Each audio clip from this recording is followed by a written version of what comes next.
You say she's got a good grasp of Treasury matters and fiscal monetary policy. She was a former chief secretary. Number two, within the Treasury, how damaged, though, is she as your candidate to have been brutally taken apart by the former Chancellor of the Exchequer on live television last night?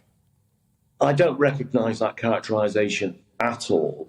In fact, I heard Mark's interview before. I have a lot of time for Mark here, our good friends and everything else like that. But I think, frankly, that Rishi is putting the economic cart before the horse. The truth of the matter is that we have a higher corporation tax than France. Just let that sink in for a moment. We're 2 years into Brexit and we have made ourselves less competitive, not more competitive. And I'm really worried that if we carry on with the same policies that Rishi designed and signed up to, if we carry on with those same policies, we're going to end up with low growth and you end up actually paying out more in debt because you haven't got the growth coming in order to bring in the tax revenues. Liz's plan is very, very simple. It is basically you treat the COVID debt like you do war debt. So you pay it off over many, many years rather than immediately, which was the original Treasury plan.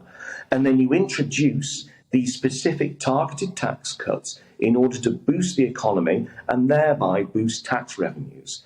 That, for me, as a Thatcherite, as someone who's a free marketarian, as someone who is clearly on the right of the party, that makes entire economic sense. So I don't buy that characterisation, all because Rishi got aggressive and sort of decided to basically make it very pointed. It's because he knows that he is in trouble on this, because his policies haven't worked and won't work if they continue. Whereas Liz, in my view, and I think in my membership's view, and that's very important, they can see the sense of having tax cuts now.